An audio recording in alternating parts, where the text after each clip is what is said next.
What is going down, people? Y'all know what time it is, man. We are back, and I am pumped to have this dude on today, man. It's been a minute since we've got back to do the interviews. Life's been crazy, training's been crazy, but we're still getting it in, son, and I am pumped to have the fucking CEO of the New England Cartel, Tyson Chartier, in this thing today. What's up, my brother?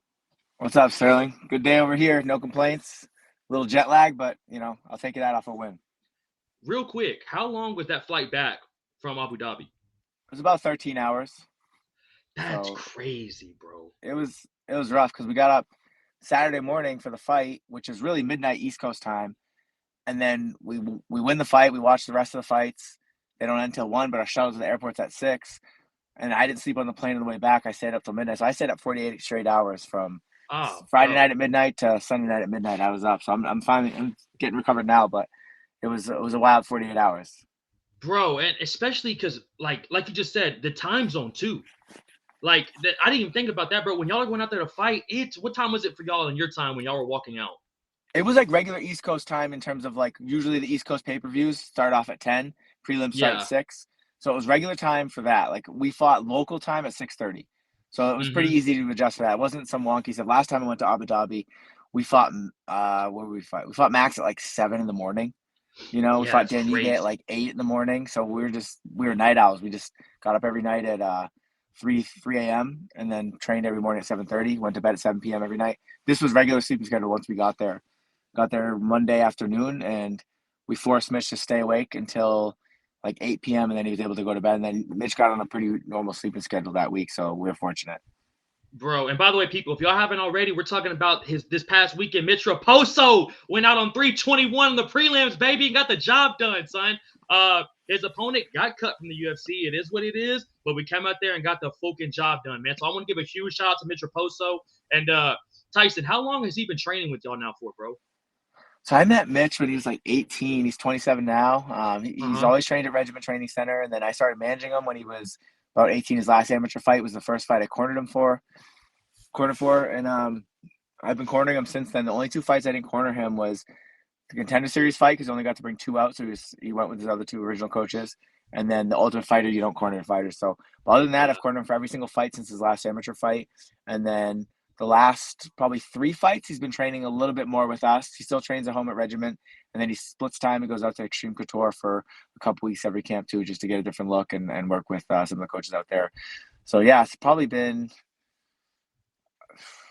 wait 7, like 8 years I've been working with him. Yeah. Like, dude, we have a lot of history. The first time I helped this kid get his passport when he was a teenager. Oh, The damn. first time he got on a plane was with me. We brought him to the PI to do a training trip. First time he left the country, I drove him to Canada. We had a fight in Moncton. We brought him up there to train with Rob because he was fighting Sergio Pettis. And Mm-hmm. so first time he left the country was me. I got the kid his first lap dance, his first legal drink when he was in Canada. He bought a drink at 18. So like, there's been a lot of firsts for this. So it was only fitting that his first win in the UFC that I was happy enough to be there. Let's fucking go, bro. Hey, correct me if I'm wrong. Did he come? The Ultimate Fighter was Volk and Ortega, right? Yep, and he was on Volk's team. He was the number one overall pick in the house. They had high hopes for him, and it was up at 35. He fought a tough wrestler, and it was a good experience for him. But he loved it. Like he was like Volk's main training partner the whole 6 weeks they were there. So that was a great experience for him. Bro, I was wondering that, Tyson. When I saw him fighting at flyweight, I was like, I swear to God, this dude just to fight at bantamweight. Yep, he was. He just did the show for bantamweight because obviously that's the weight class. So he did it, and he's Yeah. lost the first fight against a good wrestler that was a 35. Obviously, the size made a little bit of difference, but I think even now, if Mm-hmm. he fought that same kid now with the confidence that he has, um, the kid he just beat was probably tougher than that kid. So, um, Yeah. yeah, I think it's just he was a little young and his inexperienced, but it was a great experience overall for his career. Man, well, hey, shout out Mitch Raposo getting the job done, dude. Also, I got some questions to ask you. Of course, everyone hits you up with Rob and Calvin, but bro, Tyson, I really want to know more about you, dog. Like, I didn't know you had. Correct me if I'm wrong. Is it 4-3 amateur pro record? I mean, 4-3. Yeah, I'm still haunted by that record because I feel like I was losing a guy I wasn't going to Ah, beat. But either way, yeah, I had 15 I total watched your fights. fights. I watched your Yeah, fights. You were in some dog fights out there in New Hampshire. yeah. Sometimes it's like a lifetime ago. My kids don't even know that I ever fought. Like, well, they know that I fought, but like That's they weren't crazy. even born yet. So yeah, it just seems like when people bring that up, I'm like, yeah, I did used to fight, but it's like I've been coaching longer than I ever fought. Okay. It was fun though. It was good. It was a good experience. Like, It's the um, greatest. I feel like it makes you a better coach.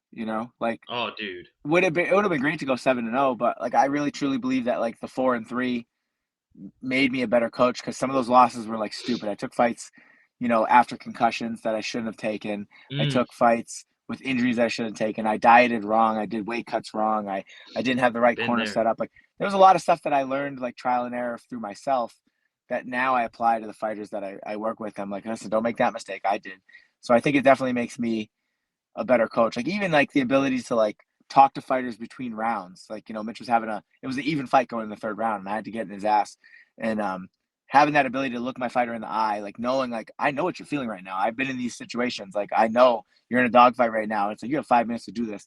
So trying to like understand like, those hot buttons where I could say and what would be beneficial versus some coaches that haven't fought. Maybe they're great at it, but I feel like it does give me an edge to kind of get inside their head a little bit and speak from experience. I've noticed that with your cornering, bro. You're not really technical. I mean, you're giving them technical advice, but it's not for the whole 60 seconds.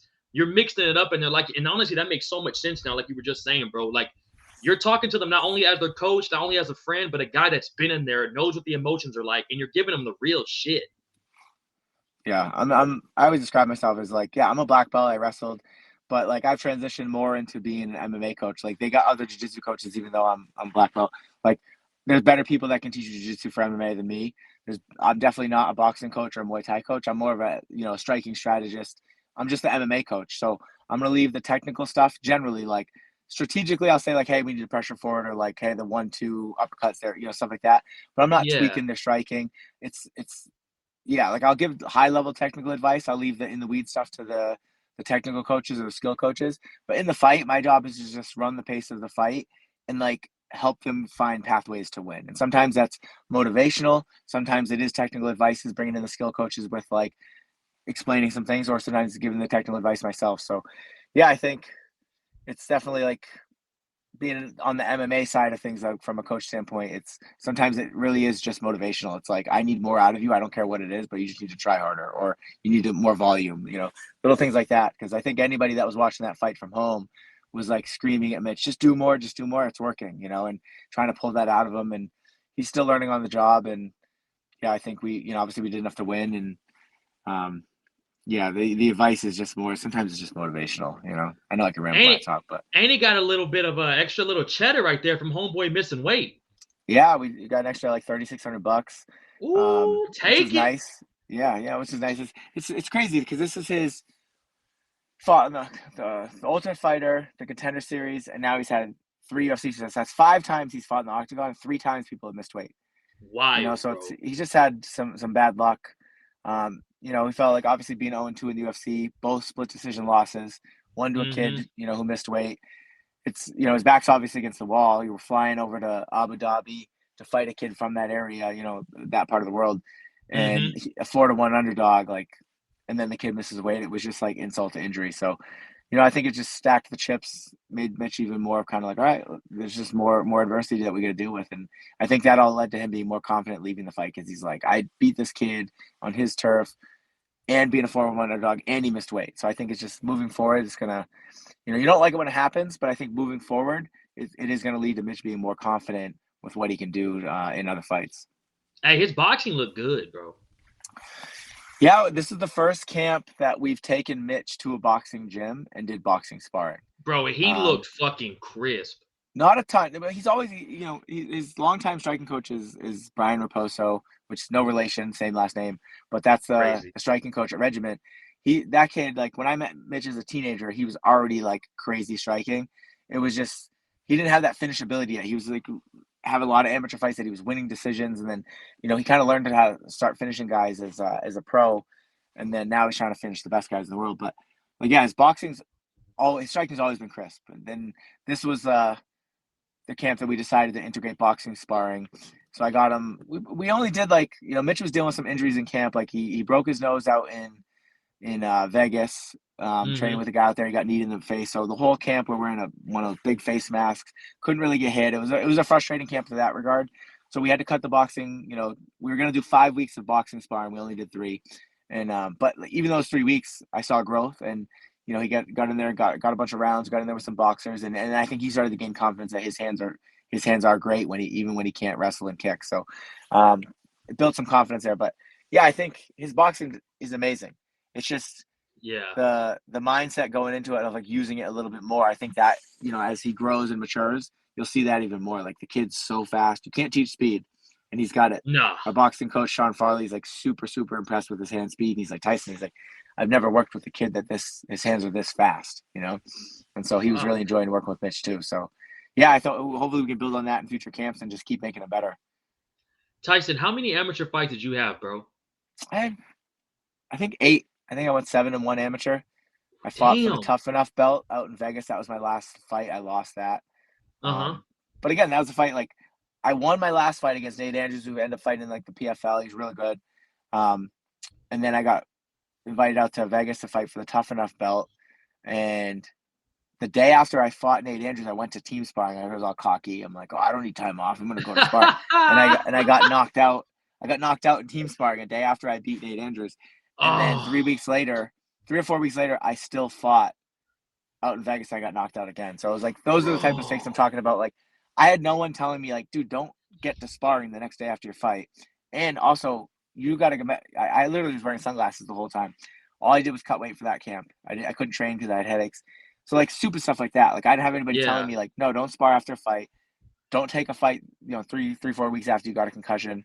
Just dumb things, So, but also, this was like 2010, though. Yeah, the concussions were for nobody. People, Tyson. People in the UFC were doing what you were doing. You know what I'm saying? It's wild how the sport's grown and like honestly, it's like a lot of science into it now, bro. Yeah, you know what I'm saying? I know you've seen evolution.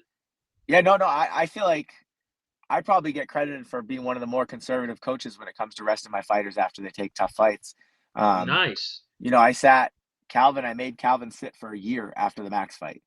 The UFC was trying to book. That happened in January. They were talking about us fighting Zombie in April. I was like, absolutely not. So we did literally 0 contact for 6 months. We didn't even let him train.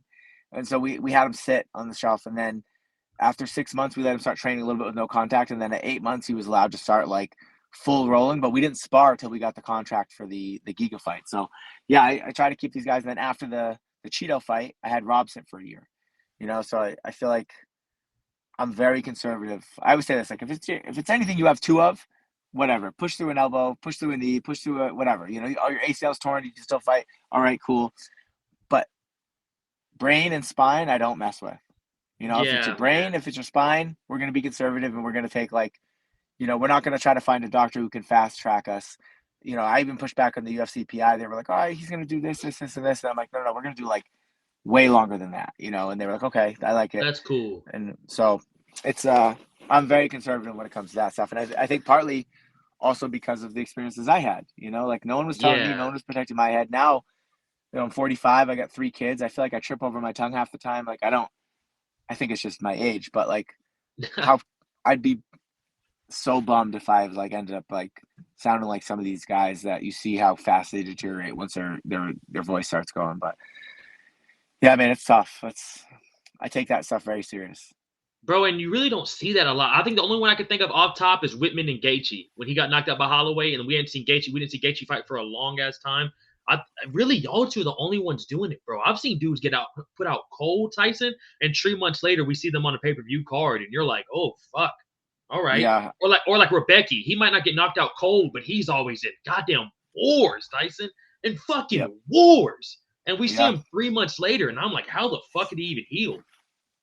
Yeah, I'm not a big fan of it. I'm, to each his own. I don't know these other fighters, and I'm not their coach. But to my guys, if we take some pretty big trauma, we're gonna rest. Yeah. Honestly, super smart though. And honestly, Tyson too. What age were you, bro, when you started doing MMA? Did you play any other sports, or was it strictly combat? I was an athlete like my whole life. I did football for 10 years when I was younger. I did baseball, like football, baseball, basketball all the way through 8th grade. And then in high school, I wrestled and played football. And then college, I walked on and I played lacrosse. I played lacrosse for 4 years. So that was basically I played it like I was playing football. So I played Division II lacrosse. I definitely got more concussions there. And then after college, that's when I started jiu-jitsu. So I didn't start jiu-jitsu till like 2006. I had my first fight in 2008. Really, bro? And I was only active for 4 years. Like I had 15 fights in 4 years. Oh my And then God. broke my thumb in my last fight. I was dealing with a bad neck the whole time. Same thing like Aljo and guys like Charles Rosa and other people. So I got my neck fused. I had my 4, 5, and 6 vertebrae fused, and then I Oh didn't my fight after that. God. So it's How old were you when you got that fused? I was 2012, so I was 32. Oh Yep. my God, Tyson. Bro, what Yeah. So what made you want to get into it though? 2006, nobody was a UFC fan. You know what I mean? yeah, Much no, less I jiu-jitsu. I I wrestled in high school, so I always liked it. And then I started watching UFC. I was like, oh, this is cool. I like this stuff. I was like, it'd be Yeah. cool, like to train. And then I ended up starting doing jujitsu. And one of the guys, I did my first jujitsu class, and I was like a Friday night, and then I'm like, I'm gonna go back tomorrow. So I went to the next day on Saturday. I went to a class, and then that Sunday I was flying to Vegas for the 4th of July, and just by chance, on the way back to Boston, flying from Vegas, I see a guy in front of me getting on the plane, and he had an Ultimate Fighter bag. And so I tapped him, and he turned around. And I was so new to UFC that I didn't even know this guy's name. You'll laugh when I say it. Turns around, and I'm like, "Oh, it's you." He's like, "I love what you're doing with the sport. Like, this is so cool. Like, I'm a big fan. I watched the Ultimate Fighter." He's like, "Oh, cool." And then he like shook my hand. It was Dana White, and Oh my yeah. God. So I just said like, "Oh, I love what you're doing with the sport." But I couldn't even remember his name. I just knew he ran the UFC. So I Oh go and I my get on the God. plane. I get on the plane. I sit down. On my girl. I would say this. My girlfriend wanted to sit in the middle. She's like, I want to sit in the middle so I can lean on you. And so I sat in the window. She sat in the middle. And then all of a sudden, Dana comes and sits next to her. And he's like, oh, I got this seat. And I'm like, why? I was like, oh, that's cool. He was flying home for a funeral. So he got a last minute flight. He was flying to Maine. He got a last minute flight, so he had to fly coach. And so we talked for 5 hours on the plane, just about MMA. I knew nothing. Like I'd done 2 jiu-jitsu classes and I watched The Ultimate Fighter. And so we just talked for 5 hours. And then he gave me his assistant's number at the end, Donna. He's like, come back out next weekend and watch the fights. He's like, and so I did. He gave Shut me the Donna's number. fuck up. And yeah, so I called her. I called Donna. She gave me 2 tickets. I flew back out with a friend the next weekend. And What? it was Tim Sylvia versus Arlovsky. They fought again. Oh my And so I went to God. that. I think it was like UFC 61 or something. Oh And my God. flew back out there for that. And I remember during the walkout, I remember telling my friend Seth Howard, I'm like, I want to do one fight. Like I want to. This is so cool. The walkout. Like, and then I went back and I just kept training. And then that was like I think 2006 or whatever. And then in 2008, I had my first fight. And yeah, I just kind of stayed in it. Tyson, what the fuck are the odds of that though? The fucking odds, because probably, bro, maybe you just start, maybe like if you don't meet him on that flight back, maybe you're still into the sport and you like it and you're like, this shit's cool, and maybe you train later on down the road, and maybe you don't even take a fight. But then the fact that Yeah. he gives you those tickets, and then the atmosphere, especially back then, dog, I know that was some real shit. And then you're just sitting there, Tyson, and then everything's happening. Do you know what was the arena at? Were they at a casino? I think it was at Mandalay Bay. Oh no, Oh, no, that's maybe it might have classic. been MG. It was MGM or Mandalay Bay. It was one of those. Because I stayed Classic. in the One of the Luxor. I classics. stayed in the Luxor, and we walked over. But Oh yeah, it was shit. old school. No T-Mobile then. What the fuck, bro? And then, so who coached you for your first fight, and did he coach you throughout your whole entire career? Are y'all still No, in so contact? my first few fights, I was at a jiu-jitsu school, and I was the first one to fight. So it was like my Oh, coach had no never cornered a shit. fighter. I was the guinea pig, and then so my first 3 fights I did it with them, and then I started going to Sit Yatong, like an affiliate of Sit Yatong, like Mark Delagrati owns Sit Yatong. So I went to one of his affiliates and Yeah. dealt with Neil Legallo. So then he cornered me for my next few amateur fights. Uh-huh. And then I stayed at Sit Yatong my whole career, and it was Okay. like Delagrati cornered me a couple times, but I didn't really work with him. I ended up working with Big John, John Johnson. He ended up going like 7-0 as a pro, Oh but he didn't shit. fight till he was like mid-40s. So he Damn. cornered me for all my fights, and then this kid Chris Owen, who is one of the black belts in the Boston Brazilian Jiu-Jitsu Network, he cornered me for every single one of my fights. So he was the one guy I had constant was Chris Owen. He cornered me my first amateur fight, my last pro fight. All 15 fights was Chris Owen. He ended up being my roommate for a little while. He was a little older than me, and that was my one constant. And then towards the end of my career, it was like him and John, and then I would ask a third, like Rob cornered me a couple times, and some other random people cornered me. So, but that ended up being who I had. Like the one constant I did have, and I like saying this is like I did have one coach that cornered me for Mm-hmm. every single one of my fights, and that was my guy Chris Owen. Like I said, he's my roommate for a little while. He's the one that begged me to retire at the end. He's like, Tyson, like you're getting next surgery, you don't need to fight anymore. He was like, finally, he's like, you don't need to do this. Like just, you got your MBA, yeah. you're making good money in your work. Like you don't have to fight anymore. Like what He's are you just being doing real here? with you. Yeah. Yeah.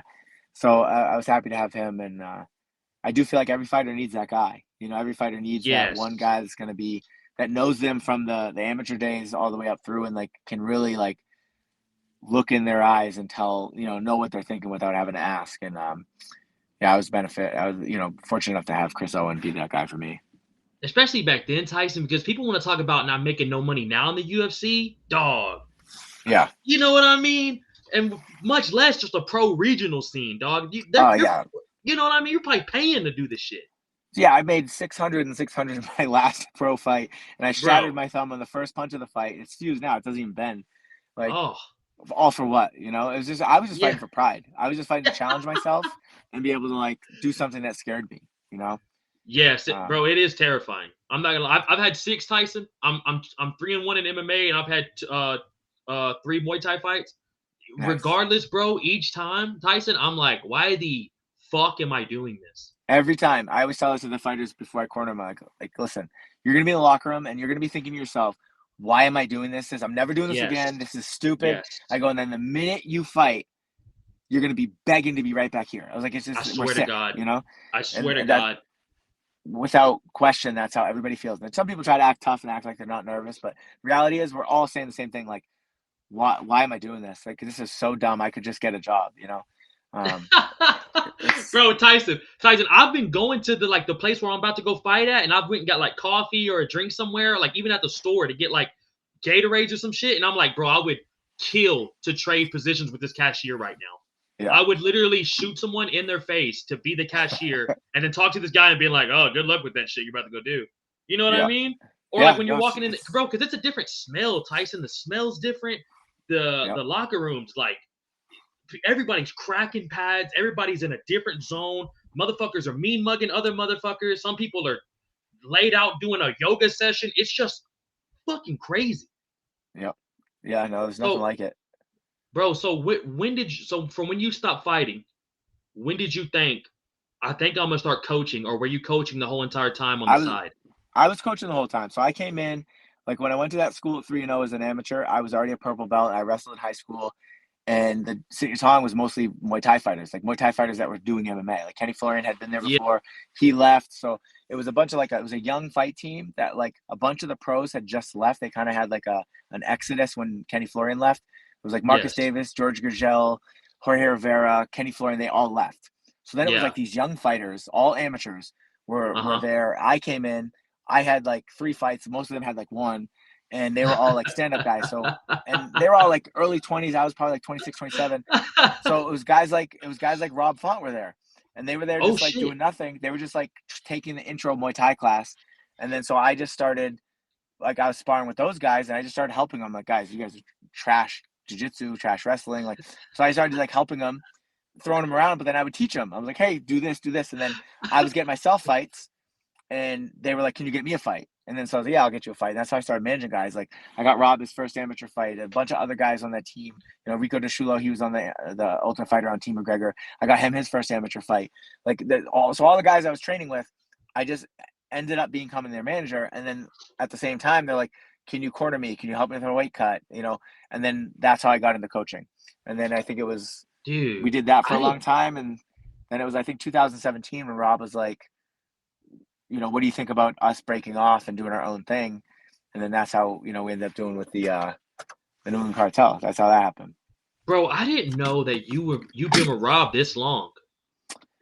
Yeah, and that's what makes like the breakup sad. Like, I still manage him. I don't coach him anymore. Like the last 2 fights he worked with, last 3 fights.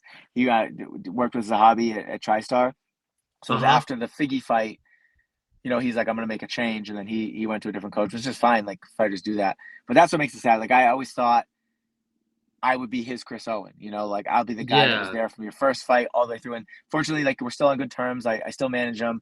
I still get his fights. Like, we still talk. But it is, I'd be lying if I didn't say, like, obviously it's sad that I'm not cornering him for his fights. But I still watch. Yeah. I feel helpless, and I love the kid.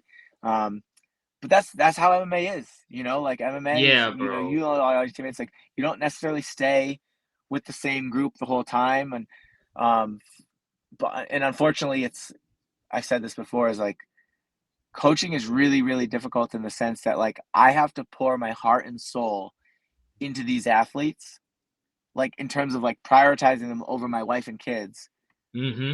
but no, for them to reach their full potential, but Mm-hmm. also doing it in like knowing that at some point they probably will fire me. Yes. Whether it be on good terms Yes. or bad terms, like that's just the reality of it. Like go look at most any guy in the UFC, they're not with their original coach, and Mm-hmm. I think it took me a little while to kind of realize that it's like having guys come to you from another coach doesn't mean you're a good coach. Mm-hmm. It just means they needed a change. Doesn't mean you're better than that other coach. Was just Mm-hmm. like having and then having fighters leave you for another coach doesn't mean you're a bad coach. It's Exactly, just the bro. reality is sometimes people need change, and it's just the nature of the sport. Bro, I literally saw when I was at Main Street Boxing, Kevin Holland and Derek Lewis, we would see in there all the time. And then one weekend, bro, it's just like, damn, we don't see Kevin no more. And then 2 months later, you're like, damn, I ain't seen Derek Lewis in like a year. Yeah. You know what I Yeah. mean? No, And it's they've been with how it Crew happens. Bob since the fucking early 2000s. Yeah. It's just like it's such a weird landscape, bro. And honestly, guys, and honestly, Tyson, you know this too, bro. Fighters are so like kind of like they're kind of crazy. Everyone knows that, but like they kind of feel like people are out to get them, or like if something's going wrong, that they need to make a sporadic change. Because bro, the UFC, Tyson, you lose 3 fights, dog, you're done. And Yeah. it's like, what the fuck? You know what I mean? Like now your whole career's not like done. You can still go to other promotions, but it's just like a major drop, man. From Yeah. getting monetized to being promoted, the machine pushing you. The UFC is the NFL, so it's just like it's kind of a mind fuck, bro. Yeah. No, it's tough. It's like I don't. I'm not the one that has to get punched in the face, and my health. Yeah. That's why you're only getting the lower percentage, right? Like, so Yeah.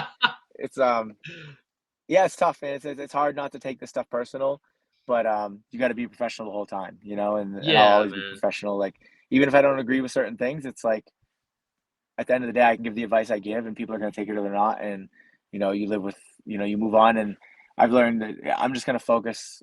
I just focus on the guys that like truly believe in me, and like you look at someone like Yeah. Mitch, the trust he has in me is motivating. Like Mm-hmm. he would literally go to fight anywhere across the world as long as he has me with him. And that's like, and I'm not dumb enough to only bring me. I want to bring other coaches too because I want help. hundred But percent. but like knowing that a fighter has your back like that is very motivating as a coach.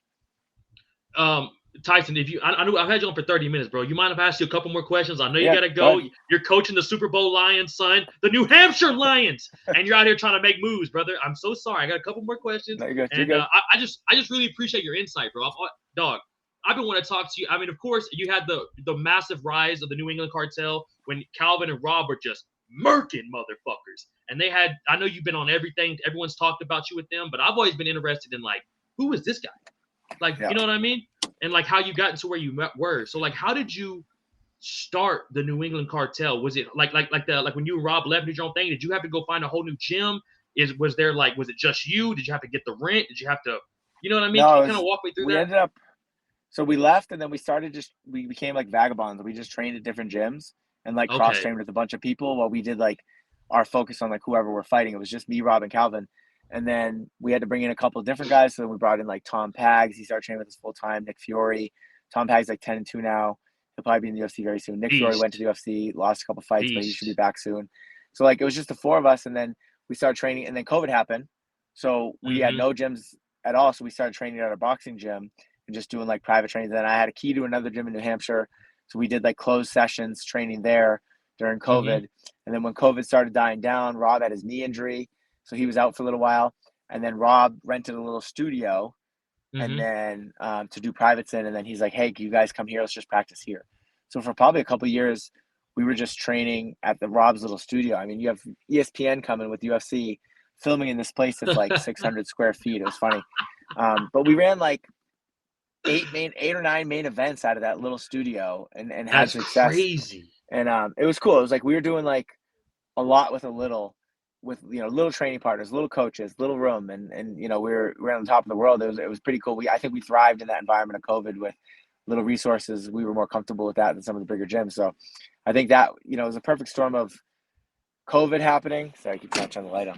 Nah, COVID bro, no happening. worries. Yeah, COVID happened, so there was a lot more attention on MMA. We happened to be in camps.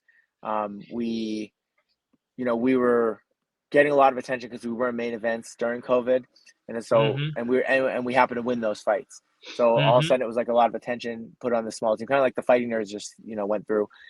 All of a sudden everybody's like, "Oh, this new gym, they're doing great," and it was cool. It was enjoyable, and that's really kind of how it happened. Is like we just had success at the right time with COVID, and we just started. Then after a few years, then we moved into the wrestling gym that we're in now, and we got a little bit more space. So yeah, that's kind of how it came together. It was just trying to get ready for fights one camp at a time, and then just building off of it as we did it, and then You know what this making reminds moves. me of, kinda, is like Chuck Liddell in his early days when he was in that little bitty Hackelman, warehouse. Yeah, and yeah, Hackelman when they were in yeah, that little the like pit, garage, yeah, basically. Same yeah, shit yeah, with rest in peace, Rufus yep, had all his guys out there in a garage, just killers in a neighborhood garage in Jersey, just making yep, murderers. You know what I mean? yep, I yeah. like No, that, it bro. doesn't take a I lot. like It that doesn't take a lot, energy. and I always say that we're like the bad news bears of MMA. We didn't have like we're like the dodgeball story. We're not global gym. Yeah. Like it's just a group of like-minded people that it was like us against the world. And I think the story resonated with MMA fans. I think that's how we kind of blew up. And Tyson, bro, it was the bro when I was watching y'all come up, bro, because I'm a huge fucking fan of Calvin Cater, bro. I fucking I ever since I saw this dude in the UFC, bro, I was like, I don't know what it is about this dude, but I fuck with this dude heavy. This dude's a real life fucking thug. And I really want to ask you about him, bro. How did you meet Calvin, bro? Or how did y'all get so together? Calvin was always like a top guy in the regional scene. And when Rob was local, Rob and him were the number 1 and 2 45ers. And Oh, Rob was at they 45. Yep. So they always wanted them to fight. And I had met in 2011, I had met Calvin on the set of Here Comes the Boom. They cast a lot of local fighters that just sit in the stands Oh, on the you final fight. serious? Yeah. So I met Calvin on that set. It was like 10 days, 16-hour days. So I just met him and I thought he was a nice kid. And so when Rob came on the up, Rob was like 8-1, 9-1, and eventually 10-1. Everybody was like, oh, they have to fight. They have to fight. They have to fight. Rob wanted it. Calvin wanted it. Rob's other coaches wanted it. Calvin's coaches wanted it. The promotion wanted it. I was the only one. I was like, no, no, no. You guys should not be fighting each other. You guys should be training together. I was like, there's not a lot of good guys around New England. You guys need to join forces, not knock each other off. And then so I Mm-hmm. never let it happen. Then Rob went to the UFC, and like about maybe a year later, Calvin called and he's like, hey, I see what you and Rob are doing. I want to be part of it. I'm thinking of fighting Wow. again. And I was like, all right, we're going to come train with us and I'll manage you. So he signed with me to manage him. And then we announced that he signed with me, and then because at that point he didn't even know if he was going to fight again. He was kind of just having that day. We're like, oh, I can fight again, and then he's like, don't make any Yeah. announcements until I tell you I'm ready, and then I announced it anyway, and then he kind of forced him into fighting. So we got 2 wins, and then he went to got in the UFC, and then we just stayed together. How did he get in it? Because he didn't do a Dana White Contender Series or Ultimate Fighter No, or nothing. it was a last minute injury, and like 9 days notice he got called in against Andre Philly. That's how it happened. Yeah. Oh no shit! He had to fight Touchy Philly for his debut. Yeah, and he beat the heck out of him. Bad. It was all 3 rounds, so it was good. Calvin just went in there with the chip on his shoulder, and he's just like, "F it, let's go." He wasn't in shape, he wasn't in camp, he wasn't like training like a bunch of people that he'd been traveling, and Yeah, so we just took the fight and went and bro. got the damn thing done. Bro, what is Calvin really like though? Just why he seems just like a quiet, cerebral fucking killer, bro. Calvin's like, he's like, you definitely don't want to be on his bad side because he'll definitely cold shoulder you. Like he's funny, like he's like the nicest kid, while at the same time being like he's kind of intimidating if you don't know him, Yeah, like yeah, but yeah, but he is like a generally nice kid. Like if he comes over to my house, he's playing with my kids. He's like, "What's up, Killer Cam?" He's like always very nice, very social. Like yeah. it was a good experience like coaching him, the same thing he did the same thing Rob did. So I don't coach him anymore, but I still Mm-hmm. manage him. It was a good experience. We traveled the world together, been to a bunch of different countries, shared a lot of hotel rooms, and it was a good run. And yeah, I think just like he'll give you the shirt off his back if you're in his circle, he'll give you the shirt off his back and he'll do anything for you. Um, Yeah.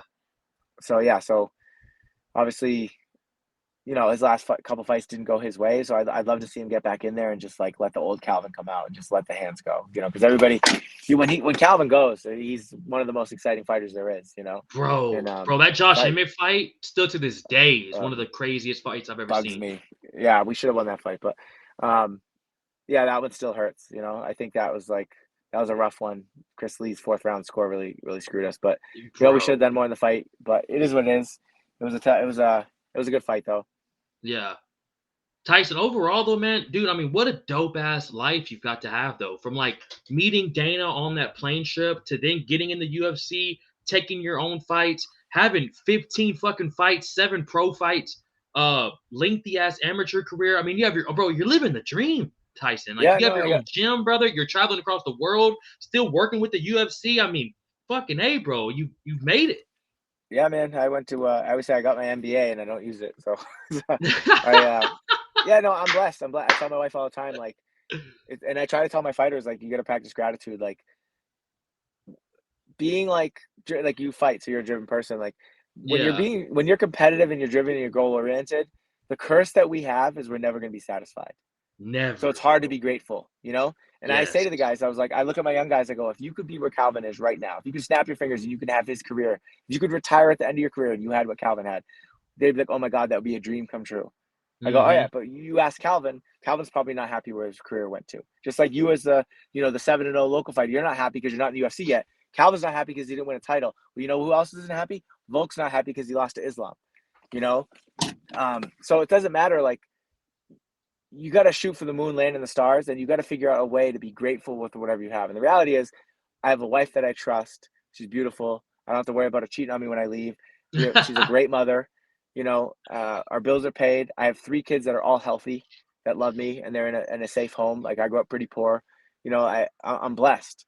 I could sit here and cry about like, oh, I didn't finish my career with Robin Calvin, or oh, we didn't get a UFC title shot yet, or oh, we got screwed in that Josh Emmett decision. Like, at the end of the day, I have 3 healthy kids. I have a wife who loves me.